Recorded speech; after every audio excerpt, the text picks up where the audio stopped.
Hey, Minuteman Preparedness. So there's several things I'd like to address, have been brought up to me by some of my friends and whatnot. One is, why do I blur out my face in the videos? It looks a little funny. I agree it does. But I've wanted to get involved in the social media game for a few years now, but due to the agency I worked for and just kind of common sense for me, I didn't get involved in it. But now that I'm medically retired, free to do whatever I want to do, I decided to give this a go. But I'm a very private person, and I have not completely made up my mind yet if I want to show my face. I'll probably get there at some point, but right now I'm still a little unsure about that. So that's why I'm doing it. It looks a little funny, I'm sorry, but that's just what I'm going to do until I change my mind. Also, I'm trying to build this channel up. I know it takes a lot of time, but if you could help me out and like, share, and subscribe to this channel, it's free, helps me, doesn't cost you a dime.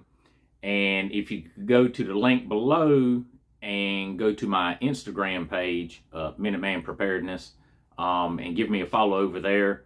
I have a lot of really good information on that page. I put a lot of time into, put a lot of those posts and information I have in there. So just check that out. So in the first video, we talked about your actual physical home preparedness. We talked about water, food, and medical. After the video, even though I have notes in front of me, I remembered that there's a big part of the food thing, big thing to me anyways, that I forgot to mention. I don't know how I did, but I did. So with all the different types of food we talked about, I did not talk about one of the big ones for people in preparedness, which is dry goods. Different types of beans, oats, other things such as flour, sugar, rice. Storing those types of things up is easy to do. Buying these items in bulk is quite inexpensive. One of the biggest expenses would be how you're going to decide to store it. So what I do two different things. A lot of my dry goods, my beans, rice, and oats, I'll put them in the freezer for 3 days. And if there's any type of bugs, little, very small bugs, which can happen a lot with dry goods, beans, and rice, it'll kill them. Leave it in there for 3 days. I take it out, I lay out a towel on the counter, and I let them sit out for several days until they're completely dry. There's no moisture. And I went online and picked up some different sizes of Mylar bags. Pretty inexpensive. I write down the type of food that's in it, how much it weighs, and the date when I stored it. I'll put, that food type in there. I'll put an oxygen absorber in there, fold it over, and then I have one now, one of the irons that was made for actually sealing the Mylar bags to make them airtight. Prior to that, I just used my wife's iron and just laid the bag on a towel on the cabinet and just ironed it out nice and flat, and it seals up nice. When I do my bags, I buy 5-gallon buckets with the lids, new buckets, and I'll put them in there. Sometimes you have to trim the bag to size, depending on how much you want to put in there. And then once you're done, put everything in there, put your lid on it. You can put it away in the closet, in storage room, building, wherever, and it'll keep for quite some time. Now, like for my flour and my sugar, I actually take them out of the packaging and I put them into large mason jars, and seal them down, and then I just put them in a dark place, away from a bunch of humidity and whatnot, but they're sealed up tight. And, that way I have an extra supply of sugar and flour. So that's something I wanted to touch on that I forgot about. So today I wanted to talk about a couple of things, and I've talked about one of these on my Instagram page. One thing is fuel for your vehicles. And some of you may not have a vehicle. You may live in a city where there's, public transportation, so you can just disregard this. But keeping your vehicle fueled up. My trucks and vehicles, when they get to 3/4 of a tank, I fill them up. Sometimes if I drive a little bit and the air drops off of the full mark, I'll just go ahead and pull in. I love to keep my vehicles topped off. That way you always have fuel. You're not worried about how many miles till empty if you got 5 gallons and the light just cut on. And so if you're in an emergency situation, you got to pack some things up and get out of there. You don't have to worry about, well, I've only got 10 miles till empty. You've got the full capacity of your vehicle. Also, a couple years ago, there was an incident on a major highway and people were stopped. Guardrails and Jersey barriers on both sides, there was nowhere to go. They were trapped in their vehicle with nowhere to go unless you just wanted to exit your vehicle and, take off on foot. And they were stuck there. And if you don't have plenty of fuel in your vehicle and the weather's inclement, it's extremely cold outside or whatever it may be, you may be stuck in a cold car instead of a car with the heat running. And people should, but the overwhelming majority of people don't keep a, regular blankets or the little Mylar foldable emergency blankets or bivy in their vehicles to help keep them warm. So a lot of these people were just out of luck, and bad situation occurs, power goes out, pumps at the gas station aren't going to work. Or if there is a bad situation and they still have electricity, line's going to be half-mile long, waiting to get in there. Are they going to have enough fuel? You're wasting fuel and time sitting there. Fights break out. People start getting wild and crazy during those types of times. You want to avoid those crowds. You want to avoid, any situation like that when things get bad. You want to be gray. You don't want to be around any of that. You don't want people to notice you. You don't want to be in the mix. You want to be able to slide on by and no one pay you any attention. So keep your vehicles filled with fuel. Fuel storage, you need to do that proper. If you plan on storing up, especially like 87 fuel and whatnot, the cheaper gasoline that has ethanol in it. Ethanol does go bad. It can gum up, especially if you have it in, generator or whatnot with carburetor. So all of my fuel that I keep, I store up ethanol-free fuel, but I also rotate through that fuel. After I've had a little bit, I'll put it in the vehicle, to top off the tank, and then I'll go fill it back up, and put it back in a cool, dark place. That way containers aren't trying to expand. Even though I use the metal containers, I went away from plastic. Just didn't care for them. So, make sure you know how to store fuel, and if you're going to do that, and make sure at least you keep your vehicles fueled up. Something else, moving down the line is batteries. Most people have, a flashlight or two or a little, portable lantern or whatnot in their home. Um, do you have, you may have batteries in it. Are they fresh batteries? Do you have batteries to replace those when they go out?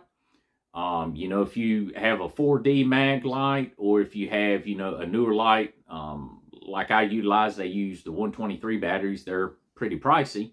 Do you have a good stock of all the batteries you're going to need for anything you're going to need a battery for? A regular flashlight, lantern, um, uh, lights that go on your pew-pews, batteries that go on, the batteries for the lights for your pew-pews, excuse me, batteries for your optics. That's one I didn't really think about a whole lot. I had a couple batteries here and there, but actually having, a good supply of those batteries is important. If things break loose, you can't just run down to the store, and grab batteries that may be out and may be closed. And again, you don't want to be in that situation with all those wild tail people. And a lot of places may not sell 123s, or they might not sell, that specific type of, the small little watch batteries that a lot of optics use. That may be something, kind of store specific, or you may need to, pick something up like that online. Go ahead and get you a few. Put them in a container. That way you have them. I ordered a fairly inexpensive battery case, and it's set up for C, D's, double A's, triple A's, the different watch batteries, 123s, everything. I keep that thing full. Then I've got another battery box we use for the house, and then I've got another box of batteries stored away. And, I rotate through those batteries and keep a check on them, make sure they're still good. But having batteries, is a good thing. And, they can be quite expensive. So it's just like when you're going to the store to purchase food. When you go, you pick up a can or two extra, pick up an extra pack of, double A's, or C's or D's or whatever you may need. And, over some time, you'll amass a good little supply. And when you need some, even if it's just an ordinary day, if you need them, you'll have them. You don't have to worry about doing without or having to run to the store, make a special trip, wasting time and fuel. It's good to have these things, have some extra. It's just like the medications, having your home pharmacy. Have extra.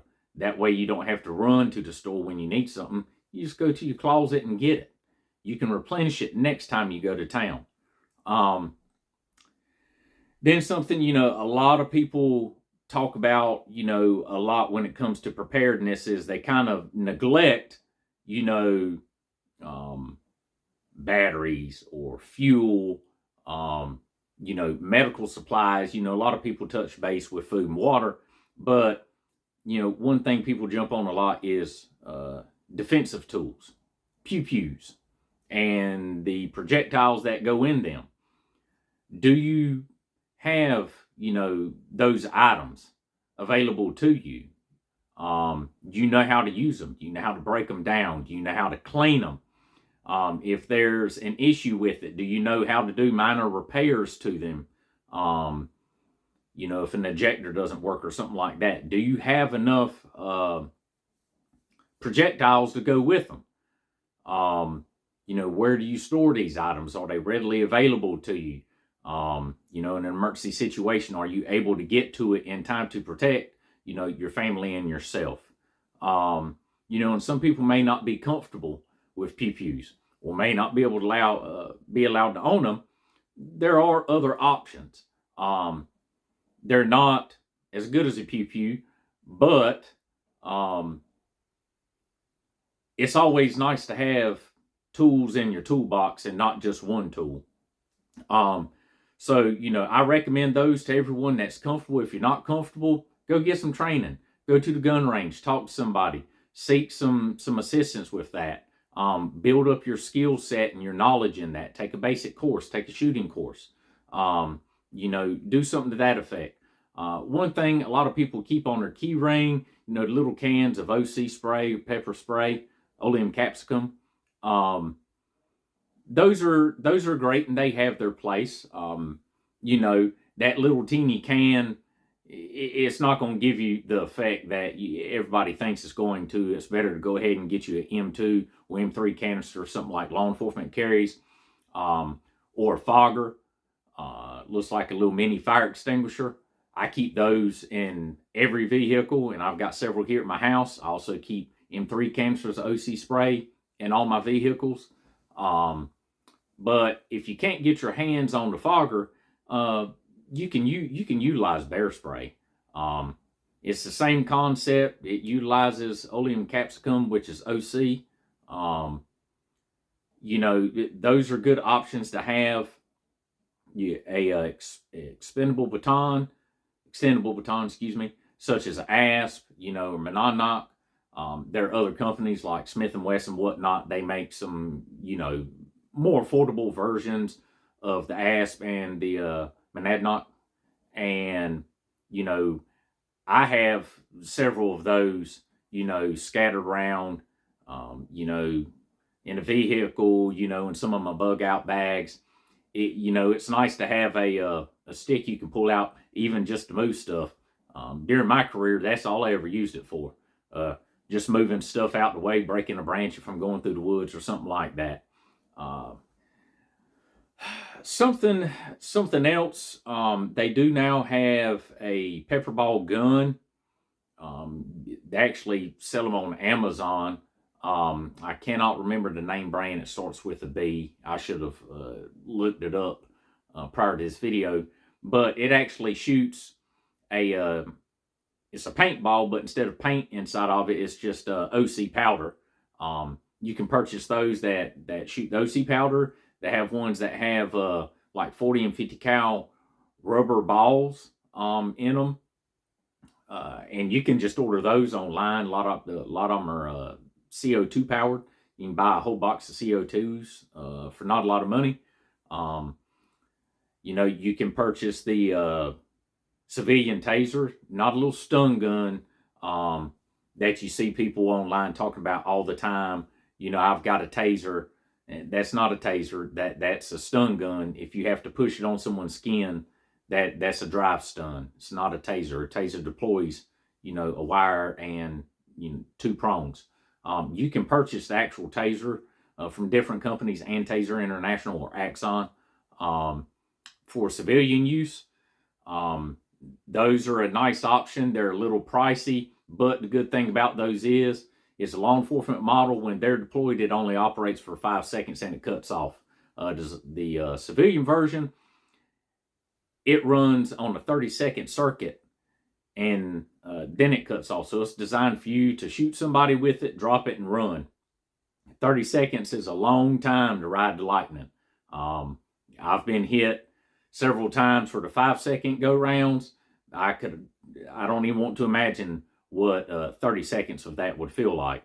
But the great thing about it is they're expensive. But if you get a police report, last time I checked, you send that to Axon, they'll get you set up with another one.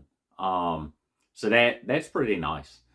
So these are all different types of tools you can put in your toolbox.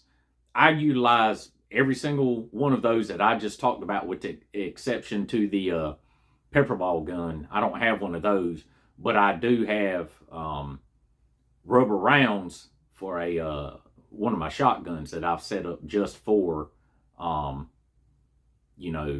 for less than lethal option. But it's nice to have tools in your toolbox, because every situation might not require that level of force. You always want to give yourself options. You can't always just go, to the last resort. With a pew-pew, it could land you in trouble. That's something you don't want. But it's nice to have options, but with those options, you need training.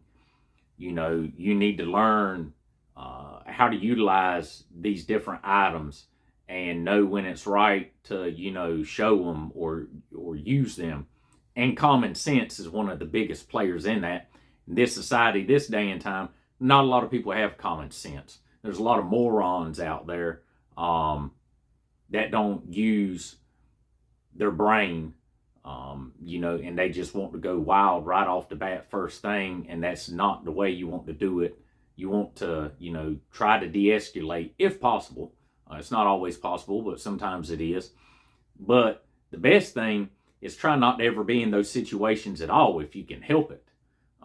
That's why if you're prepared and you have some things set away when something bad happens, whether it be SHTF situation or hurricane or tornado, a flood, whatever it may be, just a natural disaster, you don't have to run around, grabbing up bread, milk, and eggs like everybody else is doing.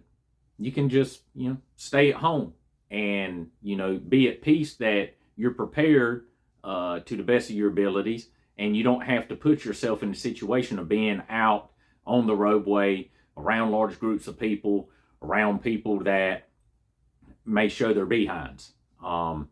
So that's where I'm gonna cut this one today. I'll do a third video moving on to some other topics.